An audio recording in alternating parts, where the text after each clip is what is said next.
긍휼이 많으신 하나님 아버지, 지난밤 우리의 호흡을 지켜주시고 이른 새벽 하루를 시작하면서 주님 앞으로 나와 기도할 수 있도록 인도해 주셔서 감사합니다.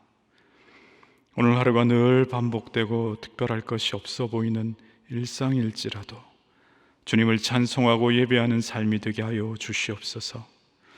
오늘을 살아갈 때 주님의 긍휼이 우리를 일으켜 약하고 흔들리는 이들에게 마음과 눈길을 건네고 함께 호흡할 수 있도록 우리를 사용하여 주시옵소서. 주님, 하나님께서 베풀어 주신 바람과 햇살을 보다가 일상의 모든 영역, 모든 일이 기도의 제목이 됨을 깨닫습니다. 우리로 하여금 그 기도의 자리에서 바라볼 유일한 분, 그분은 예수 그리스도이심을 깨닫게 하여 주시옵소서. 주님의 은혜 없이 이루는 일상은 아무것도 없음을 다시금 고백합니다.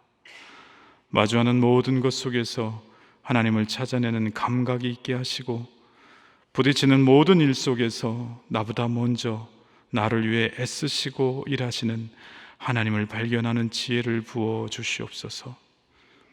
주님과 함께하는 일상 속에서 주어진 사명을 감당하는 바른 중심을 잡게 하여 주시옵소서. 사랑의 주님, 이런 성도들의 일상이 쌓여서 기독교가 선한 영향력을 끼치는 대한민국을 꿈꿉니다. 주님과 동행하고 말씀대로 사는 그리스도인의 삶이 믿지 않는 이들에게 궁금증을 자아내는 삶의 매력과 신비가 되게 하여 주시옵소서.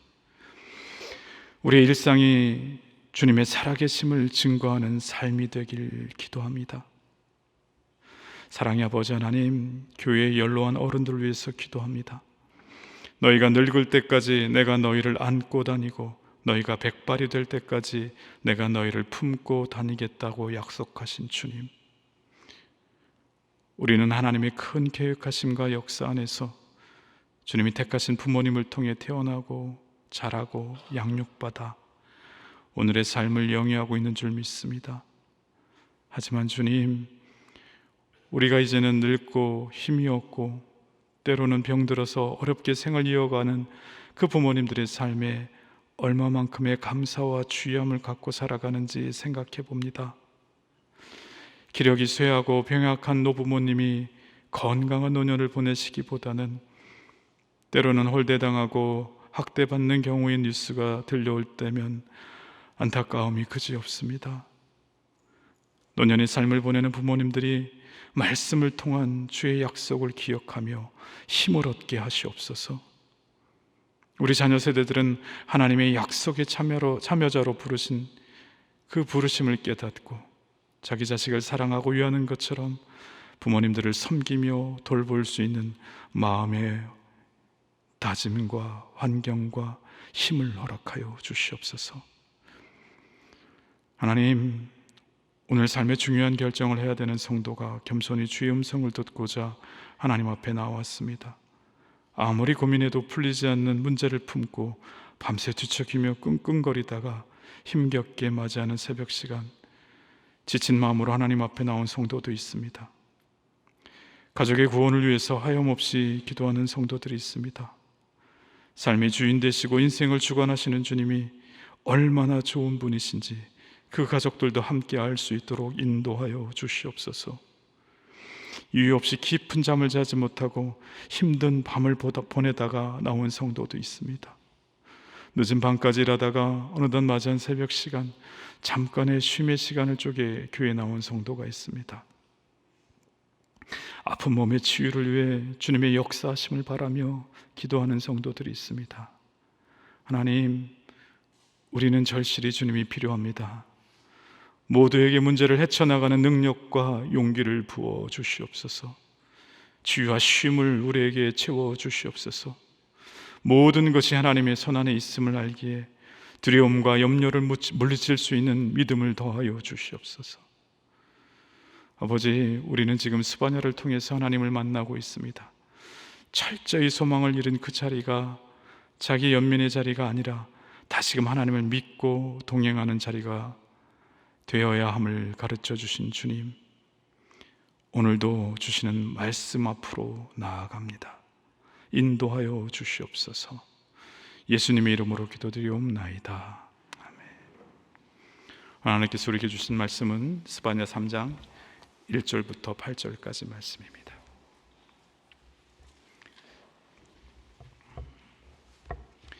같이 한 목소리로 독하시겠습니다. 배역하고 더러운 곳 포악한 그 성읍이 화 있을진저 그가 명령을 듣지 아니하며 교훈을 받지 아니하며 여호와를 의뢰하지 아니하며 자기 하나님에게 가까이 나아가지 아니하였도다. 그 가운데 방백들은 부르짖는 사자요 그의 재판장들은 이튿날까지 남겨두는 것이 없는 저녁 일이요 그의 선지자들은 경솔하고 간사한 사람들이요 그의 제사장들은 성소를 더럽히고 율법을 범하였도다. 그 가운데에 계시는 여호와는 의로우사 불의를 행하지 아니하시고 아침마다 빠짐없이 자기의 공의를 비추시거늘 불의한 자는 수치를 알지 못하는도다. 내가 여러 나라를 끊어버렸으므로 그들의 망대가 파괴되었고 내가 그들의 거리를 비게 하여 지나는 자가 없게 하였으므로 그들의 모든 성읍이 황폐하여 사람이 없으며 거주할 자가 없게 되었느니라. 내가 이르기를 너는 오직 나를 경외하고 교훈을 받으라. 그리하면 내가 형벌을 내리기로 정하기는 하였지만 너의 거처가 끊어지지 아니하리라 하였으나 그들이 부지런히 그들의 모든 행위를 더럽게 하였느니라. 나 여호와가 말하노라. 그러므로 내가 일어나 벌할까? 너희는 나를 기다리라. 내가 뜻을 정하고 나의 분노와 모든 진노를 쏟으려고 여러 나라를 소집하며 왕국들을 모으리라. 온 땅이 나의 질투의 불에 소멸되리라.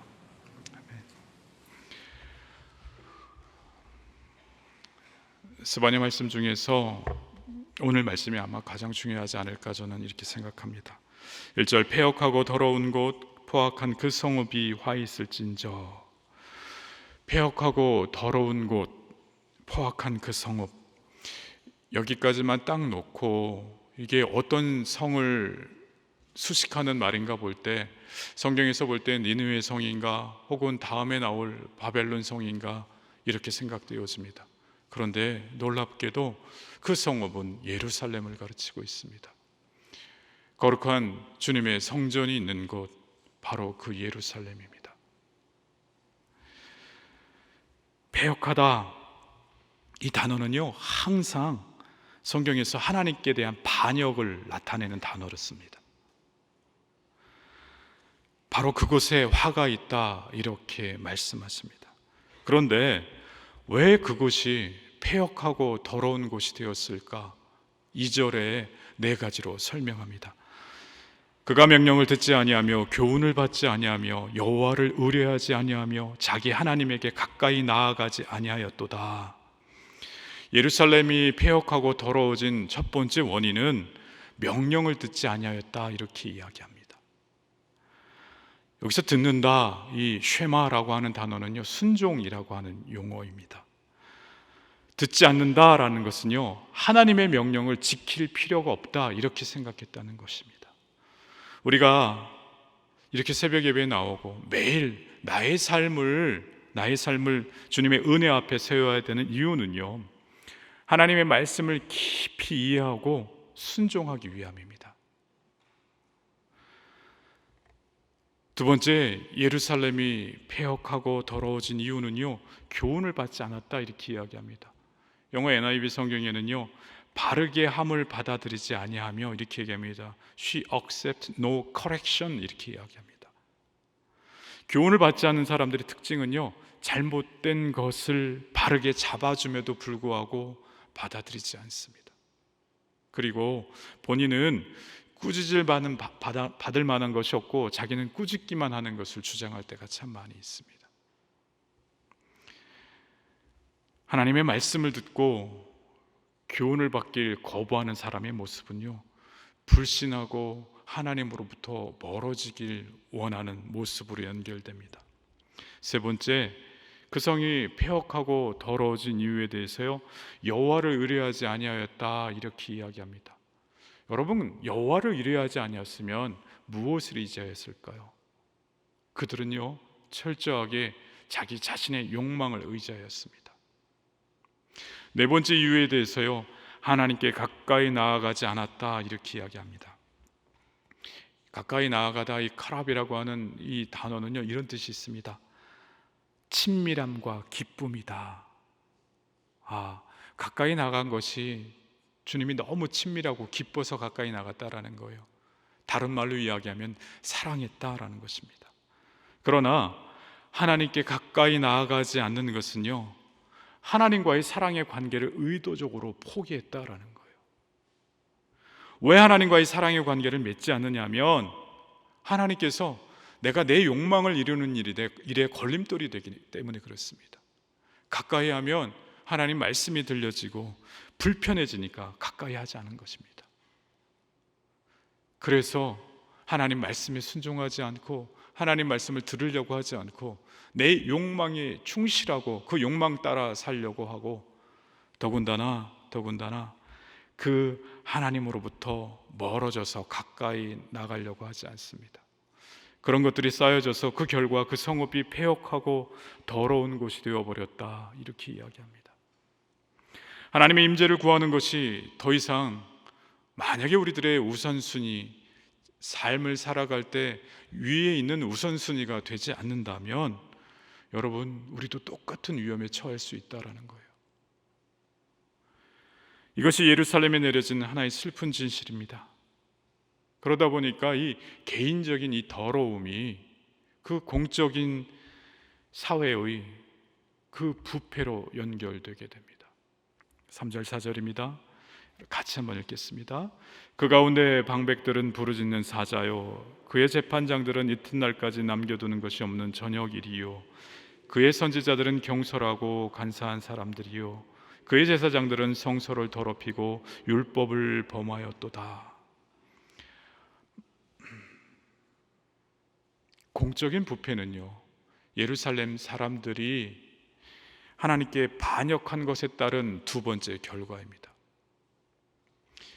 하나님께 대한 패역한 행동은요, 궁극적으로 부패한 사회와 연결되게 되어 있습니다. 내가 신앙생활 잘못하는 게 우리나라가 잘못되는 거하고 무슨 상관이 있어, 이렇게 생각할 때가 있는데요, 성경은 아니다, 이렇게 이야기합니다. 민간인 지도자였던 그 방백은요, 지금의 행정부를 섬기는 자들을 일컬을 수 있습니다. 그런데 그 당시 부르짖는 사자다, 이렇게 이야기합니다. 그들의 문제는요, 자신들이 섬겨야 될 백성들을 섬기기보다는 자신들이 가지고 있는 권위와 영향력을 가지고 자신들의 입속을 차리는 데 사용합니다. 그것을 부르짖는 사자다, 이렇게 이야기합니다. 재판장들은요, 그 당시 재판장들의 임무는 뭐냐면, 하나님의 말씀을 우리가 살아가고 있는 모든 삶의 현장에 적용시키는 것입니다. 하지만 그들은 재판이 하나님께 속한 것임을 잊어버렸습니다. 그 재판장들은요, 이튿날까지 남겨두는 것이 없는 저녁일이라, 이 말은 뇌물을 받고 재판을 굽게 했다, 이런 의미입니다. 더 나아가 종교 지도자들에 대해서는요, 선지자들은 경솔하고 간사하다, 이렇게 이야기합니다. 선지자들은요, 잘못된 것을 담대히 지적하고 상처가 있는 자들은 따뜻한 마음으로 감싸줘야 하는 그런 역할을 감당해야 되는 사람들입니다. 즉, 그 사회의 영혼의 중심을 잡아줘야 되는 사람들이에요. 그런데 그렇게 하지 않았다라는 거예요. 경박하고 간사했다, 이렇게 증거합니다. 선지자들의 삶의 경건함도 없고 하나님 말씀에 대한 신실함도 결여되었다라는 것입니다. 마지막으로 제사장은요, 거룩을 지켜내야 되는 사람들입니다. 그런데 그 사람들이 성소를 더럽혔다. 그들로 인해 예배가 상실되는 일이 벌어집니다. 종교조차 불의한 세상을 바로잡을 힘이 없으면요, 그 나라는 희망이 없습니다. 이런 내부리 지도자들, 방백, 재판장, 선지자, 제사장의 공적 부패의 모습을 보여줍니다. 그런데 여러분, 왜 그렇게 그 지도자들이 다 부패했을까요? 왜 그러냐면요, 그들 중 그 누구도 깨어 있어서 노라고 말하지 못했기 때문에 그렇습니다. 그들 중 그 누구도 하나님이 하나님께서 여기에 계심을 믿지 않았기 때문에 그렇습니다. 그들은 한 사람 한 사람이 놀랍게도 불의의 연대를 맺었습니다. 서로가 서로에게 특권을 주면서 불의의 연대를 맺고 예루살렘을 폐역한 것으로 만들어 버렸습니다. 이렇듯 하나님께 대한 반역이 부패한 행동으로 이어지고 그 부패한 행동은 부패한 사회를 만들어 버리게 됩니다. 이 희망이 없어 보일 때, 그런데 하나님께서는요, 놀랍게도 또한 모든 사람에게 소망을 제시합니다. 5절 말씀입니다. 그 가운데 계시는 여호와는 의로우사 불의를 행하지 아니하시고 아침마다 빠짐없이 자기의 공의를 비추시거늘 불의한 자는 수치를 알지 못하는도다. 그 가운데 계시는 여호와, 더럽고 패역한 도성이어서 하나님이 계시지 않는 것처럼 보이지만 그러나 의로운 신 주님께서는 여전히 그곳에 계신다, 이렇게 말씀하십니다. 소망의 성도 여러분, 우리가 살고 있고 살아가고 있는 일상의 자리는요, 하나님께서 성령으로 머무시는 자리인 줄 믿습니다. 우리에게 주어진 일상적인 삶의 자리는요, 하나님께서 서 계신 자리입니다.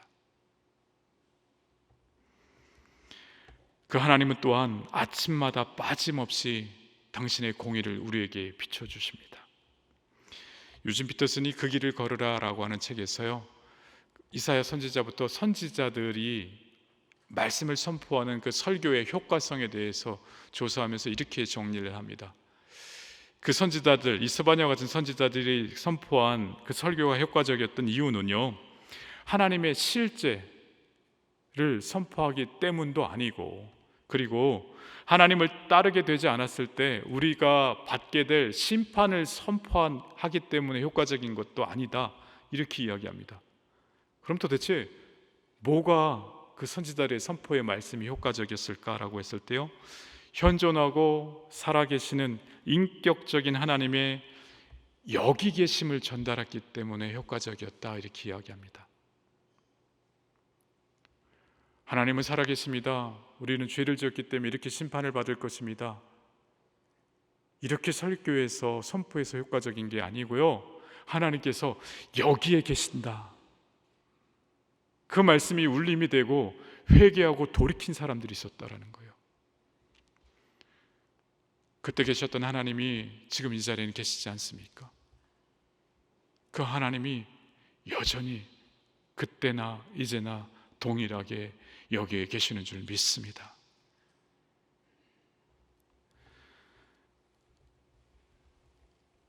바벨론 포로 생활과 같은 그런 혼돈한 생활 속에서도 혼돈하고 공허했지만 그들이 깨닫지 못했을 뿐, 하나님께서는 그 자리에서도, 그 순간에서도 수면에 운행했다, 이렇게 표현하고 있습니다. 창세기 1장 2절부터 계셨던 그 하나님이 혼돈과 공허 속에서도 그 수면에 운행하셨던 하나님이요, 지금도 운행하고 계시다라는 것입니다. 그 책의 말씀에 이렇게 적고 있습니다. 하나님은 창세기에서 하셨던 일을 그 순간에도 하고 계셨다. 너희는 주위를 둘러보라. 너희가 보는 곳마다 창조의 증거가 있다. 그런데 슬픈 것은요, 그렇게 하나님께서 아침 해가 떠오르듯이 항상 공의를 행하고 계심에도 불구하고 불의한 자들은 수치를 모른다, 이렇게 이야기합니다. 불의하다라고 하는 것은 무슨 의미냐면요, 수치를 모른다라고 하는 건 무슨 의미냐면 영혼이 무뎌졌다, 이런 의미예요. 디모데전서 4장 2절 말씀에 영혼이 무뎌진 사람들 이렇게 이야기합니다. 자기 양심의 화인을 맞아서 외식함으로 거짓말하는 사람이라. 양심에 뜨거운 인도로 지져짐을 당해서 감각이 없는 거예요. 그 영혼이 무뎌져서 주님께 반응하지 못함으로 수치심을 몰라서 공의와 정의를 모르게 되었다, 이렇게 이야기합니다. 그들을 하나님께서 6절처럼 심판하십니다. 내가 여러 나라를 끊어버렸으므로 그들의 망대가 파괴되었고 내가 그들의 거리를 비게 하여 지나는 자가 없게 하였으므로 그들의 모든 성읍이 황폐하며 사람이 없으며 거주할 자가 없게 되었느니라. 앞절 9절과 연관되는데, 그렇게 하나님을 불의하게 등진 백성들, 수치를 모르는 백성을 징계하고 심판합니다. 그때 당시에 성벽을 지키기 위해선 가장 효과적이고 강력했던 그 망대를 무너뜨리게 만드시고, 그들이 항상 거주하는 곳이 흥왕하게 다니던 그곳이 짐승들이 머무는 곳이 되게 만들어 버리시겠다, 이렇게 말씀하십니다. 7절 말씀입니다. 내가 이르기를 너는 오직 나를 경외하고 교훈을 받으라. 그리하면 내가 형벌을 내리기로 정하기는 하였지만 너의 거처가 끊어지지 아니하리라 하였으나 그들이 부지런히 그들의 모든 행위를 더럽게 하였느니라. 하나님의 아픈 마음이 느껴집니다. 이제는 경외하고 교훈을 받아라. 그리하면 너희 죄 때문에 형벌을 내리기로 내가 정했지만 그러나 내가 마음을 돌이킬 수 있어, 이렇게 이야기합니다. 그런데요, 그들이 경고를 받지 않았다 이야기합니다. 7절 마지막에 그들의 모든 행위를 더럽게 하였느니라. 스바냐서 말씀에는요, 3장에는 그들과 너, 나 이렇게 명확하게 구분하십니다. 그들이요, 뭘 받지 않았다고요? 모든 행위를 더럽게 했는데 충격적인 단어가 그 앞에 있습니다. 그들이 부지런히 그들의 모든 행위를 더럽게 했다, 이렇게 이야기합니다. 양심에 화인 맞은 그들이요, 자신들의 행동을 부패하게 하기 위해서 열심히 일어나서 하나님의 경고의 말씀을 듣고 동행하기보다는요, 자신들의 삶의 관성에 따라서 부지런히 부패하고 악을 행했다, 이렇게 이야기합니다. 그래서 그들의 마침은 멸망일 수밖에 없다라는 거예요. 8절 말씀입니다. 나 여호와가 말하노라. 그러므로 내가 일어나 벌할 날까지 너희는 나를 기다리라. 내가 뜻을 정하고 나의 분노와 모든 진노를 쏟으려고 여러 나라를 소집하며 왕국들을 모으리라. 온 땅이 나의 질투의 불에 소멸되리라.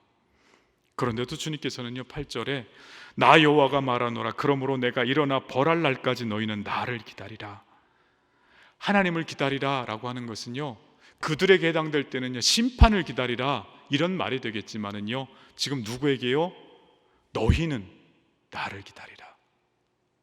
너희에게 하신 의미는 뭐냐면요, 하나님께서 당신의 백성에게 하신 그 약속을 신뢰하고 확신하고 있으라, 이런 의미입니다. 하나님은요, 그분의 백성이 하나님으로부터 돌아섰을 때조차, 주님을 모른다라고 배반했을 때조차 그분의 백성에게 손 내미시는 분입니다. 하나님께서는 부패함 속에서도 소망을 허락하시고 심판받을 수밖에 없는 상황 속에서도 희망의 메시지를 주십니다. 하나님은요, 우리를 위해서라면 세상 상식으로는 도저히 계산되지 않은, 너무나도 손해보고 너무나도 속에 없는 사랑 아닙니까? 정말 거룩한 낭비를 우리를 위해서 하시는 분입니다. 하나님을 우리를 위해서라면요, 거룩한 낭비라고 표현할 수밖에 없는, 세상적으로 계산을 해보고 계산기를 두들겨 봤을 때 저렇게 하면 남는 장사가 아닌데 이렇게 보여지는 사랑을요, 계속해서 부어주십니다. 유진 피터슨이 부활을 살라에서 이렇게 얘기해요. 우리에게 가장 중요한 것은 우리가 하나님을 위해서 하는 일이 아니라 하나님이 우리를 위해서 하시는 일이다. 항상 우리는 우리 중심으로, 주님, 제가 주님을 위해서 이렇게 헌신했습니다, 여기에 초점 맞추는데요, 그게 중요한 일이 아니래요. 정말 중요한 일은요, 하나님께서 오늘도 이 자리에 동행하셔서 우리를 위해서 해주는 일이다, 이렇게 말씀하고 계십니다. 하나님이 우리 안에서, 그리고 우리를 위해서 하시는 일이 무엇인지를 알기 때문에 더 이상 우리가 우주에서 길을 잃지 않는 것이다, 이렇게 유진 피터슨이 얘기하고 있습니다. 주님께서 우리에게 베풀어 주신 것이 무엇인지 알기 때문에 그런 사람은 우주에서도 길을 잃지 않는다. 여러분, 오늘 하루의 삶을 살아갈 때 신앙생활의 중심을 잘 잡는 비결은요, 여기 계신 하나님이 우리를 위해 하신 일을 우리가 알고 그 말씀을 받고 순종함으로 나의 욕망이 아니라 정말 주님을 신뢰함으로, 주님을 사랑함으로 함께하길 원할 때 너희가 제대로 중심을 잡았다 칭찬해 주실 것입니다. 주님, 제가 우주에서도 길을 잃지 않길 원하고 오늘 하루 일상에서도 길을 잃지 않길 원합니다. 말씀이 들려지게 해주시고 저로 하여금 순종하게 해주시고 주님 사랑하는 일상의 기쁨이 무엇인지 고백하는 삶 살게 하여 주시옵소서. 이 고백이 우리 소망의 성도들에게 넘쳐나길 주 이름으로 축원드립니다. 기도하시겠습니다. 하늘에 계신 우리 아버지, 아버지의 이름을 거룩하게 하시며 아버지의 나라가 오게 하시며 아버지의 뜻이 하늘에서와 같이 땅에서도 이루어지게 하소서. 오늘 우리에게 일용할 양식을 주시고 우리가 우리에게 잘못한 사람을 용서하여 준 것 같이 우리의 죄를 용서하여 주시고 우리를 시험에 빠지지 않게 하시고 악에서 구하소서. 나라와 권능과 영광이 영원히 아버지의 것입니다. 아멘.